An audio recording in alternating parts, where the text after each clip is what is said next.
ಎಲ್ರಿಗೂ ನಮಸ್ಕಾರ. ಇಂದಿನ ವಾರ್ತೆಗಳು ನೋಡು ಏನಂತೇಳಿ.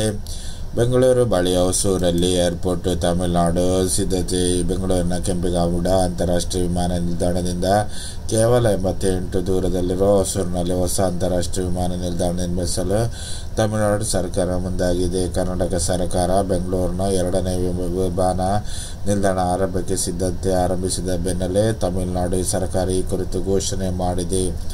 ಗುರುವಾರ ವಿಧಾನಸಭೆ ಮಾತನಾಡಿದ ಮುಖ್ಯಮಂತ್ರಿ ಎಂ.ಕೆ. ಸ್ಟಾಲಿನ್, ತಮಿಳುನಾಡಿನ ಗಡಿ ಜಿಲ್ಲೆಗಳಾದ ಕೃಷ್ಣಗಿರಿ ಮತ್ತು ಧರ್ಮಪುರಿ ಜಿಲ್ಲೆಗಳಲ್ಲಿ ಹೆಚ್ಚುತ್ತಿರುವ ಕೈಗಾರಿಕಾ ಅಗತ್ಯಗಳನ್ನು ಪೂರೈಸಲು ಮತ್ತು ವರ್ಷಕ್ಕೆ 30 ಮಿಲಿಯನ್ ಪ್ರಯಾಣಿಕರನ್ನು ನಿಭಾಯಿಸುವ ಸಾಮರ್ಥ್ಯದೊಂದಿಗೆ ಹೊಸೂರಿನಲ್ಲಿ 2000 ಎಕರೆ ಅಂತಾರಾಷ್ಟ್ರೀಯ ವಿಮಾನ ನಿಲ್ದಾಣವನ್ನು ಸರ್ಕಾರ ಸ್ಥಾಪಿಸಿದೆ ಎಂದು ಹೇಳಿದರು.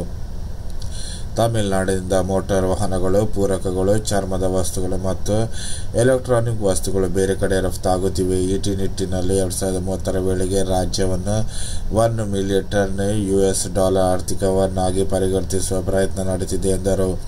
ಕಳೆದ ಕೆಲವು ವರ್ಷಗಳಿಂದ ಹೊಸೂರು ಕೈಗಾರಿಕಾ ಪ್ರದೇಶಗಳಲ್ಲಿ ಎಲೆಕ್ಟ್ರಾನಿಕ್ಸ್ ಮತ್ತು ಎಲೆಕ್ಟ್ರಿಕ್ ವಾಹನಗಳ ತಯಾರಿಕೆಗಳನ್ನು ಹೂಡಿಕೆ ಮಾಡುತ್ತಿರುವ ಸಂಖ್ಯೆ ಏರಿಕೆ ಮಾಡುತ್ತಿದ್ದಾರೆ.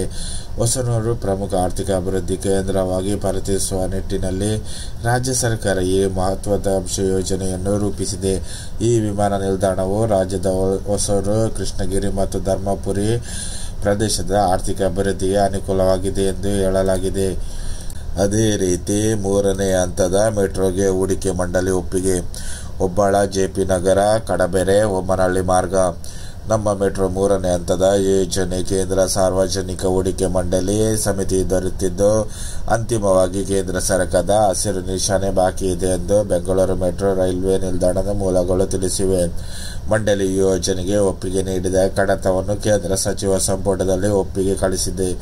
3ನೇ ಹಂತದಲ್ಲಿ 2 ಮಾರ್ಗಗಳಿದ್ದು, ಮೊದಲನೆಯದು 32.15 ಕಿಲೋಮೀಟರ್ ಮಾರ್ಗವು ಹೊರ ವಾಸ್ತುಲ ರಸ್ತೆಯ ಪಶ್ಚಿಮ ಭಾಗದ ಜೆಪಿ ನಗರ 4ನೇ ಹಂತವನ್ನು ಸಮರ್ಪಿಸಿದೆ. 2ನೇ ಮಾರ್ಗ 12.5 ಕಿಲೋಮೀಟರ್ ಇದ್ದು, ಮಾರ್ಗದಡಿ ರಸ್ತೆಯು ಹೊಸಹರ್ಕಿ, ಕಡಬಗೆರೆಯನ್ನು ಸಂಪರ್ಕಿಸುತ್ತದೆ. ಜೆಪಿ ನಗರ 4ನೇ ಹಂತದಿಂದ ಕೆಂಪೇನಾಪುರ 22 ನಿಲ್ದಾಣಗಳು, ಹೊಸಹಳ್ಳಿಯಿಂದ ಕಡಬಗೆರೆವರೆಗೆ 9 ನಿಲ್ದಾಣಗಳು ಸೇರಿ ಈ ಮಾರ್ಗದಲ್ಲಿ ಒಟ್ಟು 31 ನಿಲ್ದಾಣ ನಿರ್ಮಾಣ ಆಗಲಿದೆ. ಕಳೆದ ಮಾರ್ಚ್ 14ರಂದು ನಡೆದ ರಾಜ್ಯ ಸರ್ಕಾರದ ಸಚಿವ ಸಂಪುಟದಲ್ಲಿ ಈ ಯೋಜನೆಗೆ ಒಪ್ಪಿಗೆ ದೊರೆತಿತ್ತು. 80% ವೆಚ್ಚವನ್ನು ರಾಜ್ಯ ಸರ್ಕಾರವೇ ಭರಿಸಿದ್ದು, ಉಳಿದ ಮೊತ್ತವನ್ನು ಕೇಂದ್ರ ಸರ್ಕಾರ ಭರಿಸಿದೆ ಎನ್ನಲಾಗಿದೆ. ಅದೇ ರೀತಿ ಇನ್ನೊಂದು ನೋಡುವ, ಉಚಿತ ಕಂಪ್ಯೂಟರ್ ತರಬೇತಿಗೆ ಆಹ್ವಾನ.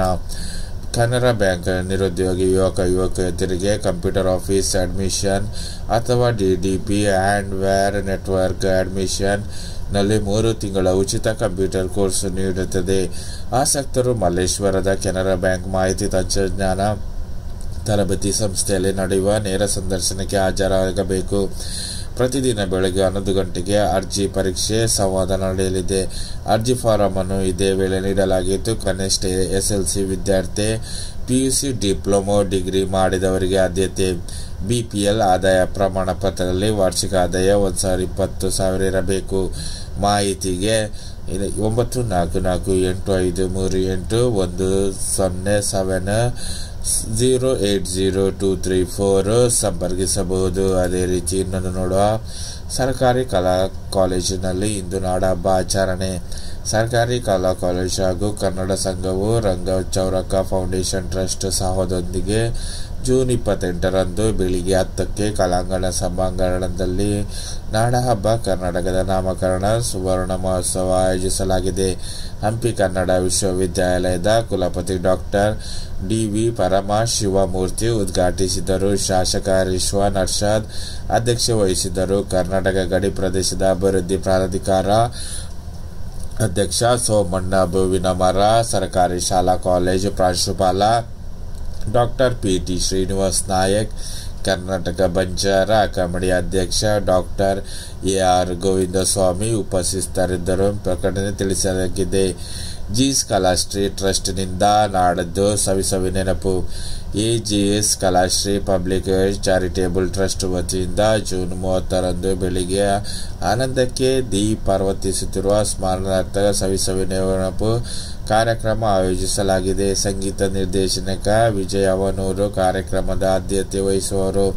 ಗಾಯಕ ಶಂಕರ್ ಶಾನ್ಭೋಗ್, ಅಲರಿ ರೆಕಾರ್ಡಿಂಗ್ ಕಂಪನಿಯ ನಿರ್ದೇಶಕ ಲಹರಿ ಮೇಲು, ಸಂಸ್ಕೃತ ಸಂಗೀತ ವಿಶ್ವವಿದ್ಯಾಲಯ ಸ್ಥಾಪಕ ಅಧ್ಯಕ್ಷೆ ಗೀತಾ ಸಾನಮೂರ್ತಿ, ಪಂಚಮಿ ವೃತ್ತ ಸುಗಮ ಸಂಗೀತ ಶಾಲೆ ಸಂಪಾದಕ ಗಾಯತ್ರಿ ಕೇಶವಮೂರ್ತಿ ಹಾಜರಿದ್ದರು.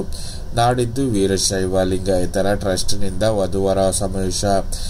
ಲಿಂಗಾಯತ ಕಲ್ಯಾಣ ಟ್ರಸ್ಟ್ ವತಿಯಿಂದ ಜೂನ್ 30ರಂದು ಮಧ್ಯಾಹ್ನ 2ಕ್ಕೆ ವೀರಶೈವ ಲಿಂಗಾಯತ ವಧುವರರ 252ನೇ ಮಾಸಿಕ ಮುಖಾಮುಖಿ ಸಮಾವೇಶ ಸಭೆ ಆಯೋಜಿಸಲಾಗಿದೆ.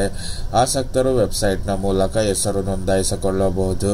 ಹೆಚ್ಚಿನ ಮಾಹಿತಿಗಾಗಿ ದೂರವಾಣಿ 080222269237ಕ್ಕೆ ಸಂಪರ್ಕಿಸಬೇಕಾಗಿ ಪ್ರಕಟಣೆಯಲ್ಲಿ ಕೋರಲಾಗಿದೆ. ಜುಲೈ 1ರಿಂದ ಉಚಿತ ಯೋಗ ತರಬೇತಿ. ನಗರದ ರಾಜರಾಜೇಶ್ವರಿ ಕಲ್ಯಾಣ ಮಂಟಪ ಬಳಿ ಇರುವ ಸ್ವಾಮಿ ವಿವೇಕಾನಂದ ಯೋಗ ಟ್ರಸ್ಟ್ ಜುಲೈ 1ರಿಂದ ಜುಲೈ 5ರವರೆಗೆ ಉಚಿತ ತರಬೇತಿಯನ್ನು ಆಯೋಜಿಸಲಾಗಿದೆ. ರಕ್ತದೊತ್ತಡ, ಮಧುಮೇಹ, ಸಂಧಿವಾತ, ಬೊಜ್ಜು, ಖಿನ್ನತೆ, ಥೈರಾಯ್ಡ್ ಸೇರಿ ಇನ್ನಿತರ ಆರೋಗ್ಯ ಸಮಸ್ಯೆಗಳನ್ನು ಗುಣಪಡಿಸುವ ಯೋಗತೆ ತರಗತಿ ಚಿಕಿತ್ಸೆಯನ್ನು ನಡೆಸಲಾಗುವುದು. ಬೆಳಗ್ಗೆ 5ರಿಂದ ಸಂಜೆ 6ಕ್ಕೆ 7.15ರಿಂದ 8.15ರವರೆಗೆ ಶಿಬಿರ ನಡೆಸಲಿದೆ. ಹೆಚ್ಚಿನ ಮಾಹಿತಿಗೆ 9449445892 ಸಂಪರ್ಕಿಸಬಹುದೆಂದು ಕೇಂದ್ರದ ಸಂಯೋಜಕರಾದ ಪಾರ್ವತಿ ಭಟ್ ತಿಳಿಸಿದ್ದಾರೆ. ವಿಡಿಯೋ ಇಷ್ಟವಾದರೆ ಲೈಕ್ ಮಾಡಿ.